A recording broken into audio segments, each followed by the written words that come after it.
You're listening to the Valley Current.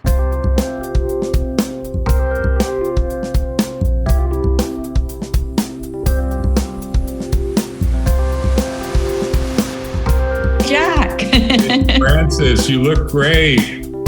Thank you. It's so nice to see you again. It is. It's a marvel of technology. It's amazing. Well, you're looking very stylish, I have to say, and it must be like 10 p.m. there in London, right? It's only 8. 8 p.m. Okay, so no wonder you look so marvelous. Otherwise, I would be in my night dress. I know. You're such an amazing person. We talk about you all the time because we do analogies to what would Francis say. You don't. We do. It's serious. And many, many coincidental things happen along the way, which is, I told you, I got into this bike accident and we're sitting there in the hospital late at night and where I happened to bring the New York Review of Books. And I said, I guess I have time to read this. This is great. And there's a review by you in the New York Review of Books. That's very well done. And it really lightened the whole miserable evening up. That was a Saturday night a few months ago. Oh, God.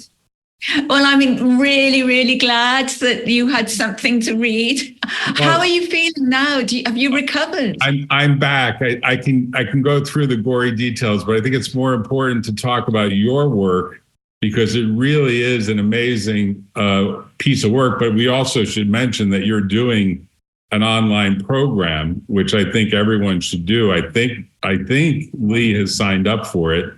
So why don't you just tell a few minutes about that? Because that I think is really something people should know about because you are a famous author and also a reviewer and also a storyteller. And I think the storytelling part is what I really get into in a big way, because I think in a future life, you will assist lawyers in telling their story in court.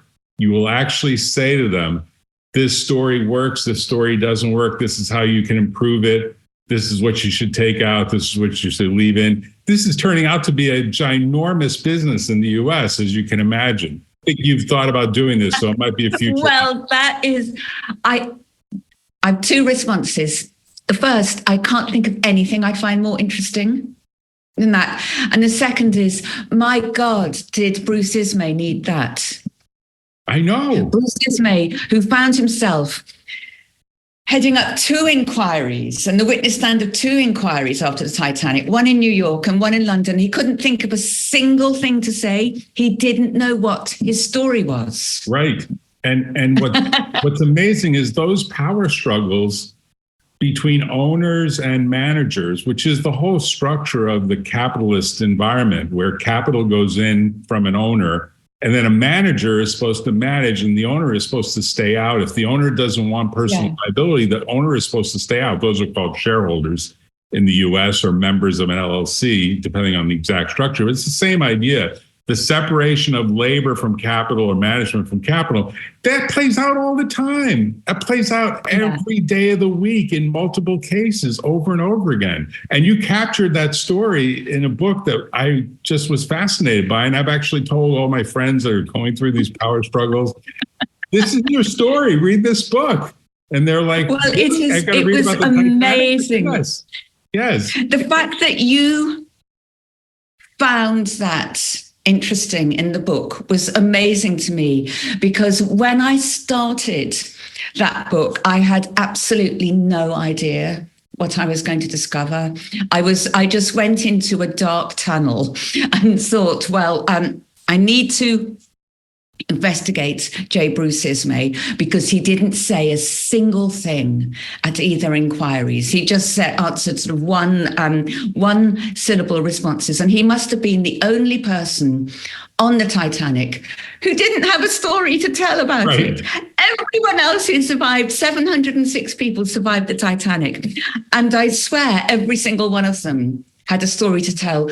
Half of them published their stories, but the Titanic was a huge generator of narrative. It was the great narrative of the start of the 20th century. And the only person who had nothing to say about it was Ismay. And I'm certain that what you were saying to me, what you've just been saying to me about this finding himself in this, extraordinary position in terms of kind of, was he management or was he a passenger? What was his role in this tale? Was part of his inability to speak. He didn't know what position he was even speaking from. And you did a book that so marvelously collected so many of the facts in such a storytelling way that most people would never, ever be able to accomplish. And, in many ways, people don't even know who the hell is Bruce Ismay. They don't even know there was a guy who was the captain that's called Captain Smith. They don't know these facts. And you have command of the facts of the Titanic. And I know you put in years. I mean, it must have been over 10,000 hours. It must have been in all the research. I mean, just tell us a few minutes about the research, because I think it's a marvelous book, and your course on storytelling and your course on memoir writing and the like is equally marvelous. But tell us more about the research process, because I think the research process was just amazing. It was, as you can tell, it was completely immersive. And the only book I've ever been able to research almost totally online, because Titanic, as Titanic fans are called, do everything online. So there's an enormous amount of information available. So I was able to go down all sorts of rabbit holes for a very, very long time. And bit by bit, the story emerged, and it wasn't the story that I thought I was going to find. When I started writing about Ismay, it was because I felt enormously sympathetic towards him. Thought, well, here's a man who was the owner of the Titanic, and his father had founded the White Star Line, the company that built the Titanic, and he happened to be on board in its maiden voyage, and he made a foolish decision, which was to jump into into the 14th lifeboat, 14th of 20 lifeboats to go down, and he was singled out and blamed, and he was inarticulate and couldn't think of anything to say. That's what I thought the story was. Right. But what emerged was something very, very different, which was really to do with,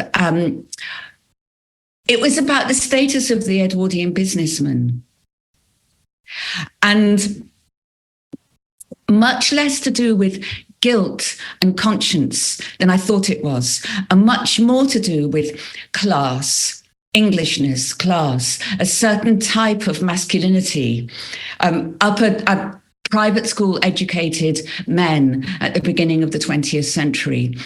And I found myself feeling less and less sympathetic with him. And so you raised this, always send me wonderful messages about him. And one of the things you said was, is Bruce Ismay a criminal? And I have been thinking about this so much. And he was certainly a coward. But there's no question of that. But is being a coward the same as being a criminal? I don't know. Well, the notion of a super CEO, a super chief executive officer, standing above Captain Smith, who was the CEO of the boat. I mean, a boat has a captain. It's the equivalent of a CEO of a corporation. I'm using loose analogies here.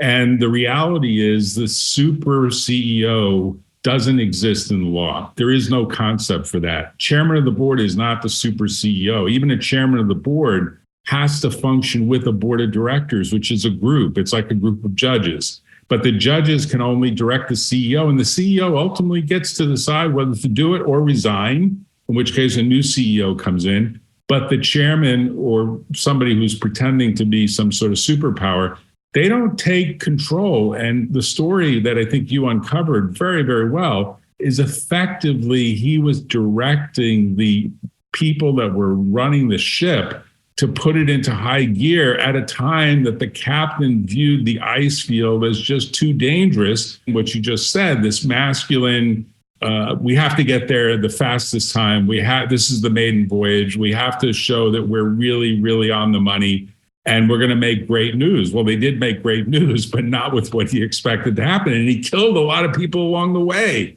which is what would give rise to the charge of really a criminal homicide of one form or another. I don't think anyone got that story except you. Like when I go to the Wikipedia, which is kind of the place most people go, and I'm sure you've read this inside out and noted its accuracies and its inaccuracies, you get a lot of facts, but you don't really get what I would say is the backstory that your book provides, because your book does a lot more detail. And I don't know who wrote this, and it's probably just a collection of authors. I don't know if you've added anything to this. No, nothing. It has details in it. I'm sure you've been through this, right? Yes. Wikipedia entry inside out. But it just scratches the surface compared to the kind of research that I must imagine you filled gigabytes worth of hard disk files with at this point, I imagine, right? Well, mostly what I filled gigabytes of files with was some kind. It was psychological insight. I wanted to get into him. I was trying to work out what was going on in his head in the seconds it took him to leave the sinking ship. And so what we have with Bruce Ismay is a man who never did an interesting thing in his life. He never said an interesting thing. He never had an interesting thought. He was a very, very conventional man. He was what I refer to as the dud son. You know, he had a powerful father who was a self-made man. And Ismay was a pampered, perfumed, rich boy brought up to know that he wasn't going to do anything interesting in his life. Wasn't going to need to do anything in his life other than inherit his father's legacy, which I think was very, very hard for him to bear. And then he did an interesting thing, which was to jump from the Titanic when he shouldn't have jumped, when every other man of his class was going down with the ship, because that is what they had been taught in their public schools to do, or in America in their private schools to do, which is to see your identity is attached to the identity of the mass. You know, your identity is a group identity, it's team identity. You know, you go down, you're one of the comrades, you're one of the brothers, you go down together. Only Ismay didn't think that. And that struck me as an extraordinarily interesting thing about him, that why was he not identifying with the other men of his class on the ship? Did that mean that he was identifying with the captain and with the crew? Because he clearly wasn't, because they were also expected by the code of the sea to go down with the ship. And the captain did. And the captain did. And the captain did, of course, go down with the ship. And when Ismay was asked in the inquiries what he considered his status to be on board, was he not a member of the crew? And he said, no, of course I wasn't a member of the crew. I was just a passenger. He said, I'm just a regular passenger. And then in order to get out of that clause, if you're a member of the crew, you should have gone down with the ship. And then he was asked whether he'd bought his ticket or not. Did you pay for your ticket? And he said, well, no, of course I didn't pay for my ticket. And so he was told, well, you're not just a regular passenger then, are you? And that does raise the question of what code Ismay thought he was having to recognize when he was facing the whole question of, do I go down with the ship or do I save myself? Now, the only reason to save himself would be to tell the story. You know, and I alone survived to tell the tale, says Ishmael. The only reason which sounds very like Ismay, the only reason that Ismay should survive is to tell the tale, or have at least some tale to tell. But he couldn't even get that one sorted out. So what I decided to do, and this is what most of the research was for the book, was to home in on his state of mind in the moment before he jumped, with trying to get a sense of how we act under instinct. Because he jumped because it was his instinct to jump. All the other men on the ship had the opposite instinct. Their instinct was to go down. So what had happened to his instinct? And it made me think as well very deeply about all of our instincts and the ways in which our instincts are trained. And that's sort of what the education system is about, training you so that you instinctively do the morally right thing. So you instinctively do not hit that man, or you instinctively brake when you get to the traffic lights or something. He didn't have those instincts. So I was trying to work out what had happened in his educational process so far that he felt himself to be so separate, and I don't think so superior, but so separate from every other man around him. He felt that he had nothing in common with the captain, even though he was ordering the captain to behave in the way that, to do exactly what he told him to do. And he had nothing in common with the other men in his class. So who did he think he was? That was the major question. So do you ever think of mapping everything you just said into a Trump analysis, an analysis of Donald Trump? Because that's obviously a very newsworthy item. He's in trial right now. Stormy Daniels testified this morning. Apparently there was some uproar in the court. I haven't read the transcripts yet, but I'm sort of a follower of that case, just from a litigation strategy, trial strategy point of view. Lots of trade-offs being made by the defense, which is interesting to comment on. But what's the state of mind, which is very important, by the way, to the actual conviction for the felony, like the misdemeanor record keeping, tax abuse, all that stuff. That's a small venial sin. That's not a mortal sin. The state of mind of whether he's doing it to basically win an election that he shouldn't win, based on the way the truth is being hidden through campaign finance that's not disclosed. That's the felony. It's a federal felony. They're using a state proceeding to essentially prosecute a federal felony, which itself is going to be an interesting issue for appeal. But if they don't ring that bell with state of mind evidence, they don't win the felony conviction. He ends up basically with the misdemeanor, which is not a big deal in the United States. So you ever think about, well, maybe my time is worthy of looking at, obviously there are many Trump books, but I think you're the master storyteller. It's a very, very interesting analogy, isn't it? And of course, I mean, the analogy wasn't available when I wrote this book in 2011. It's very, very interesting now, not least because, and you'll think that this is a tiny point, but I've realized as a biographer that a man's stature is very, very, very important to him. They're both incredibly tall. Ismay was 6'5". Right. And I think that there are huge expectations placed on the shoulders of tall men. I think that had Ismay been much shorter than he was, he would not have been expected to act in a heroic way.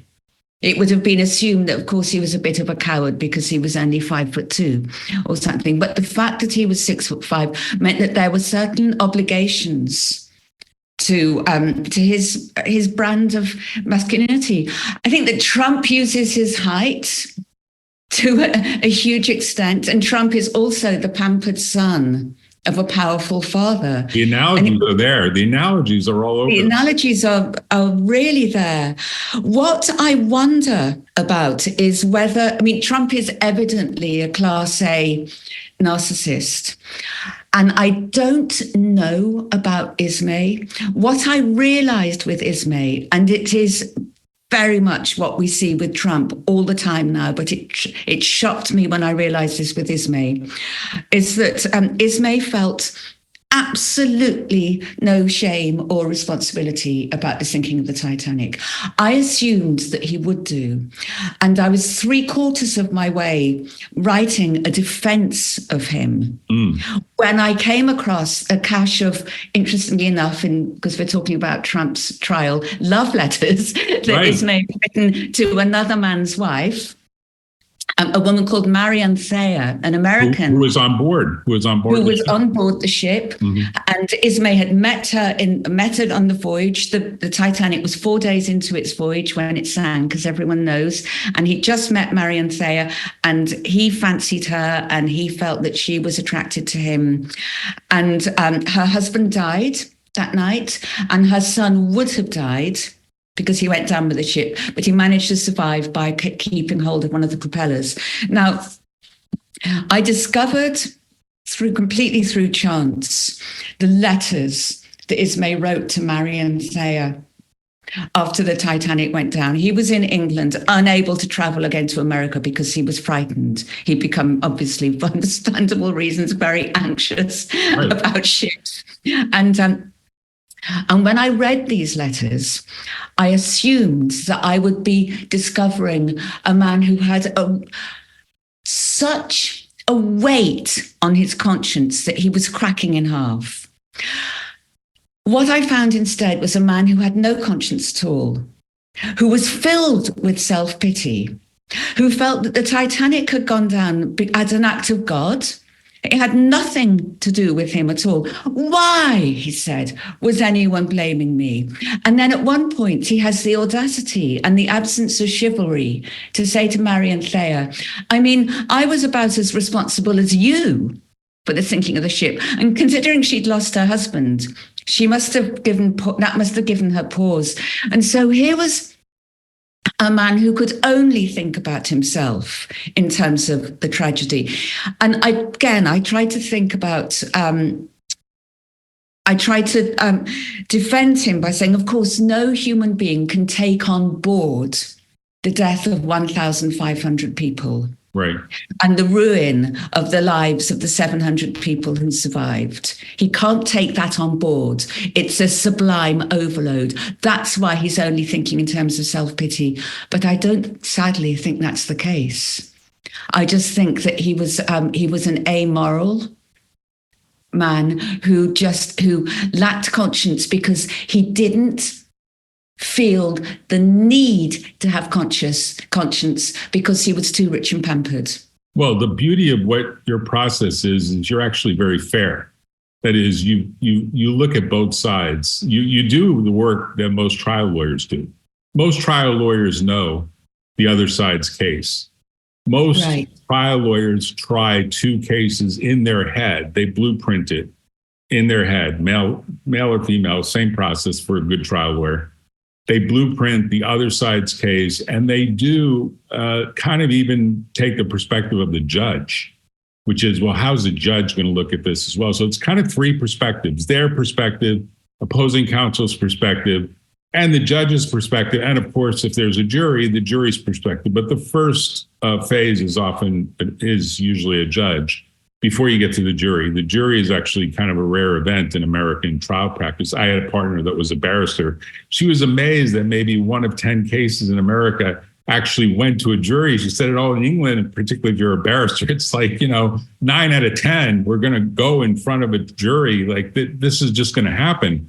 And she was surprised at how few cases got tried and how much the process was more settlement. But the point that you do this process both ways and then essentially wrestle with what story makes the most sense given the evidence. And of course, that cachet of letters was probably helpful, as were all the other facts that you pieced together meticulously.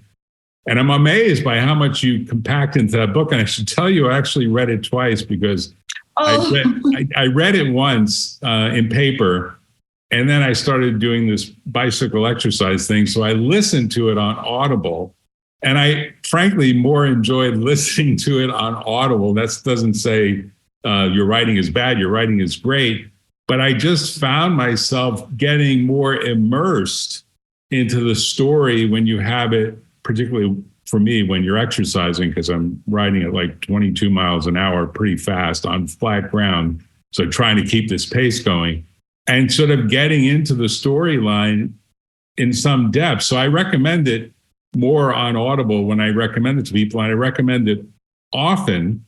But I think the process that you do is really what I think amazes me because you actually teach that process. And I think you're going to teach it soon in Spain, if I'm remembering, because that's the place I did it. But before we go there, let me see if I can find the book to put up on the screen so that we tell people who see it. This is the book, How to Survive the Titanic or the Sinking of Bruce Ismay, which is kind of interesting. You got his picture on the cover and the Titanic at the top, and that's you, Francis Wilson, and barely legible. You're so humble. You put your name in small letters, I have to say. But I think it's a great book. But talk about how you teach this stuff, because to me, that's the more interesting thing. And I think every trial lawyer, every CEO that pitches every board of directors, maybe even every marketing person should take your class, whether it's online or it's done in person. In person is great because you get to meet so many interesting people in Spain,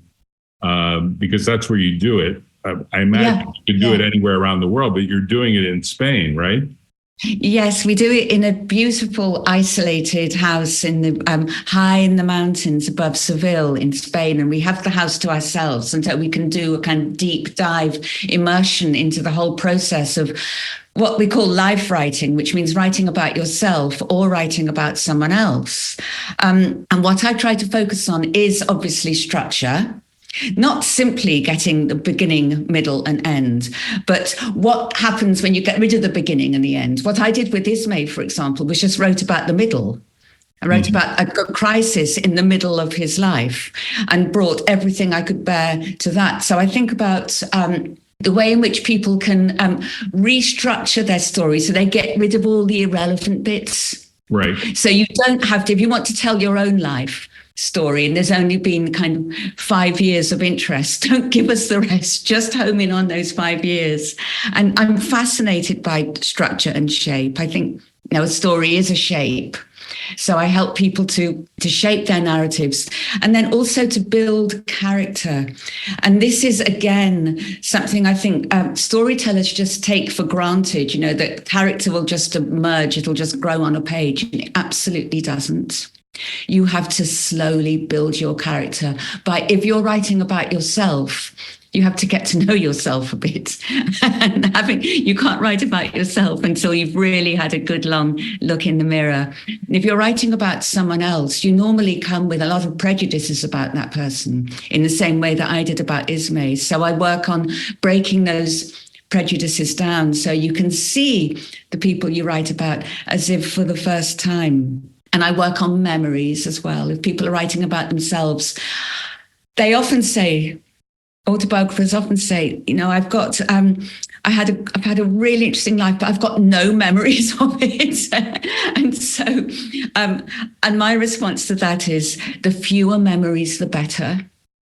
And this is proven by the case of the Titanic, that often memories just get in the way. A memory is not a fact. Half the people in the lifeboats when they're watching the Titanic go down saw the ship break in half. The other half didn't. The other half saw the ship just go down like a duck after a fish. And so these were their memories. Whose memory is right? A memory is a subconscious, subjective impression. So that's what you should be describing. So, I encourage people to bring memories to the surface and just work with their fragility. What's beautiful about the group you put together is A, it's super smart people. B, they're super motivated. They help each other to pull out the best structure that can be pulled out from whatever they're working on. And it's amazing what that group over the course of the 4 or 5 days accomplishes, because I think it becomes a very special event, a very memorable event, and a very unique event that, frankly, most people in Silicon Valley and throughout the United States don't really take the time to do. And I think doing it once a year is worthy just to reflect on your life story, because everyone's got a life story and everyone will eventually want to probably tell that life story. How they do that telling We all can't have you to be our biographer. I mean, obviously, you have to be very selective. But I want to give you an idea, because the other thing that's been percolating in my mind about Transierra, and I'll find the website to bring up in a minute, so people who want to go to your course can click and go to your course, because I think it's September, October, or when is it? It's September. It's I think just late September this year, just a Thursday to a Tuesday. Right. So it's a week, roughly. You fly into Seville, or you can do it. You fly into Seville, and it's or you can fly into Madrid and get one of the fantastic Spanish trains with the zinc bars, right, down to Seville, and it's 5 nights, and it's 5 nights, as you say, of very, very good company. You never, ever need to break the ice, because there's no ice to break. People just arrive roaring, talking, headlights flashing, talking all night, fantastic food, writing and reading and thinking, and leaving with the story that they thought they were going to write about turned inside out. Happens every time. And the connections last forever. I made so many interesting connections, some of which have come on the podcast and given great presentations about what they're doing, and it talking about how it changed their view on which way they take their story, which is a marvelous thing. And overall, it's probably the most under-marketed seminar that you'll see.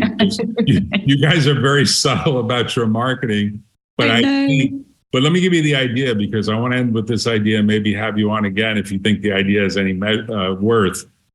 I think there's a book in you that would be so well received in Silicon Valley. It would be called something like the Billionaire Club or the Billionaire Boys, or I don't know what name isn't taken. But you take Trump and Musk and Jobs and all these billionaire guys. And, we started, my first law firm, we started Apple Computer. Steve Jobs and Steve Wozniak was dead broke, zero, no money. They were bargaining with their, non-existent corporate shares. They hadn't even formed the corporation yet, to try to buy legal services. And like idiots, we didn't take their stock. That's a whole separate story. But the short answer is he was dead broke. And he went from really a dead broke individual college dropout, not anyone that you would say is going to go anywhere. And he became like almost a Jesus Christ symbol in Silicon Valley, and to some degree still is, and created this company that's now, multi-trillion-dollar company and one of the top 5 companies in the world. And everyone has a Apple something, Apple iPhone. But the point I want to make is these billionaires, they have some common characteristics, and they have some common tragedies, and they have some common lucky events that happen in their life. Like if Trump escapes all this liability, it will be such an amazing story if he gets out from under. And I can tell you, many of these other billionaires come really close to the sun, and they somehow avoid getting roasted. And that is a story there. Like luck plays an ugly role in some of this. And that, I think, is what you wrestled with in the Ismay case. Because Ismay wanted to blame act of God, but of course he had a hand in making the ship go way too fast. I think he even had a hand maybe in not having enough lifeboats on the boat. Yeah, that was his decision as well. I mean, he was just the son of the owner. He didn't have any knowledge at all, or any real authority, but he was given crazy amounts of authority. So yes, he said, let's only have 20 lifeboats, because why clutter up the view when the ship is unsinkable anyway? Right. It's a view, it's a certain cockiness or hubris. Some people like to say, don't buy the stock in a company that decides to put their name on some sort of stadium, because that's hubris. That's the beginning of the end of the company. Like basically, once that happens, the company probably will go out of business. It's almost like assured to go out of business from the hubris of the CEO wanting to have their name or the company name on the stadium. Like almost everyone says the minute that happens, then it's time to perhaps exit stage left. And you wonder whether, that's really true. That's an example of the height of hubris. Like we can't possibly fail. And then typically for one reason or another, that happens. So tell it, do you think there's anything to that idea? Or do you think it's just too much work? Because you could pick like 12 billionaires and probably come up with a very interesting theme that would run through all of them. I think it's a fantastic idea. I'd want you as my researcher, but I think it's a wonderfully rich idea. Yes, rich in every way. I would tell you how to kick it off, and you could tell me that's crazy, but I think you could kick it off with a podcast about even the little observations we just made of the analogies between Trump and Ismay, little tiny analogies, and then run some of those analogies into a podcast into some others. You select, and the podcast would end up finding some patterns. You don't have to publish a podcast. You could just use the interview, the discussion as a research discussion tool, kind of a way to draw some in and out. And the reason I say this is what I have found in my own thinking is if I talk through with someone some of the ideas that don't yet have expression and put them into a recorded what's the equivalent of the pre-podcast raw material, which will get edited. The information that flows out of that is often stunningly insightful. More insightful than if you had a yellow pad out as I would ordinarily and just writing down notes, which is obviously helpful, but it's a different style. And where I learned this, and I just want to go back because this has been on my mind to tell you for a while, you have almost exactly the same voice and almost exactly the same look as my first law partner after I left the firm called Davis Stafford Kelman & Fenwick, that's now Fenwick & West, that started Apple Computer. And we started a firm together, and her name was Daryl Truella. That was her maiden name, Nelson. She was married to Mark Nelson.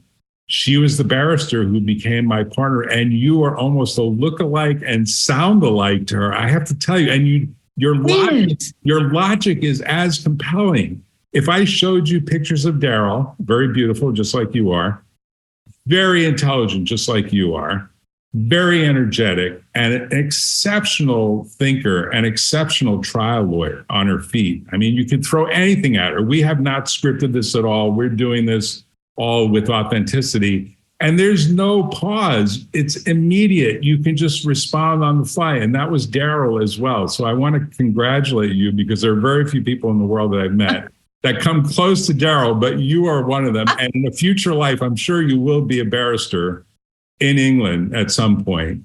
And I imagine you'll come back and you'll say, yeah, there was somebody I learned something from it. I don't know where, who talked about this, but I think that's true.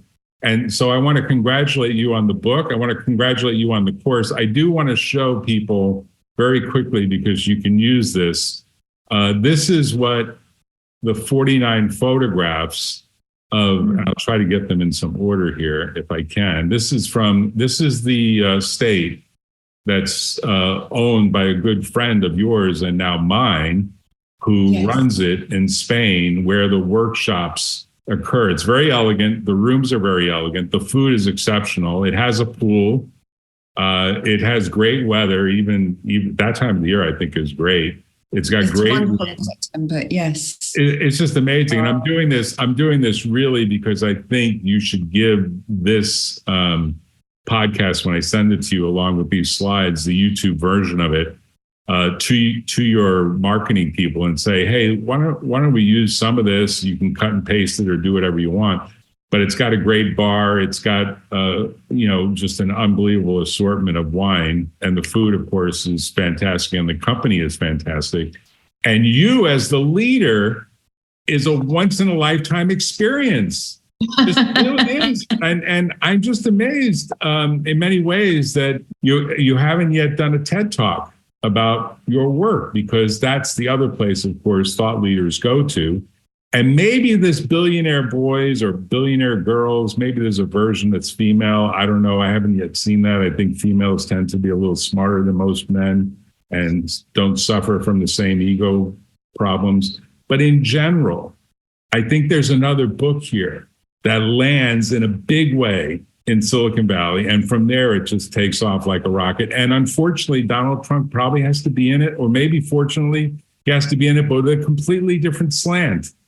And I think the world is ready for that. And I hope this discussion inspires you to give it some thought, and you come back on and say, you know what, I think there is something there, and I think I'm going to figure out a way to do it. And maybe we get to do the podcast together, even if we don't publish them.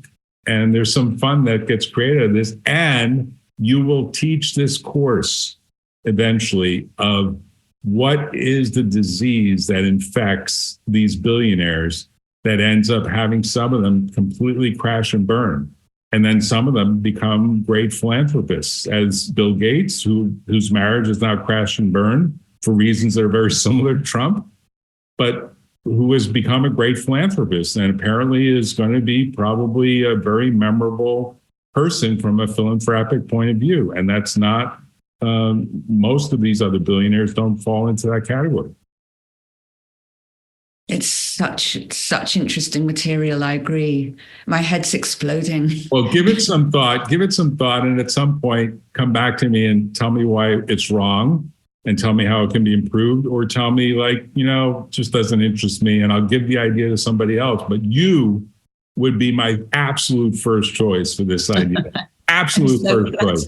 But of course, you can take advantage of it at any time you want. It's a gift. I hope it becomes something that's real, and it becomes a film where you get to walk on the stage in Hollywood to get the Academy Award. That's really what I'd like to see. Because in many ways, I think that Titanic, the film that actually did get done, and there have been many films, but the latest one, had it been based on your book, it would have been a better film. Yeah, I do. I think so. I think it might have had some depth. It would have had a lot more depth, and it would have been a lot more interesting, and it probably would have been a lot more memorable from the point of view of, what really happened that night. I think it's April 14th to April 15th, or maybe April 15th to 18th. I always tie it to the U.S. tax day, right? Yeah. U.S. tax day in 1912, right? Am I remembering this right? See, I've read the book twice or listened to it. I've got the facts down. So I've become a little bit of a groupie for the Titanic work. So it's interesting. So thank you, Frances, for coming on, and I hope we do it again. You're marvelous. Thank you so much. Thank you so much, Jack, for having me on. You're welcome. Thank you very much. Have a good evening. Bye-bye. And you too. Bye.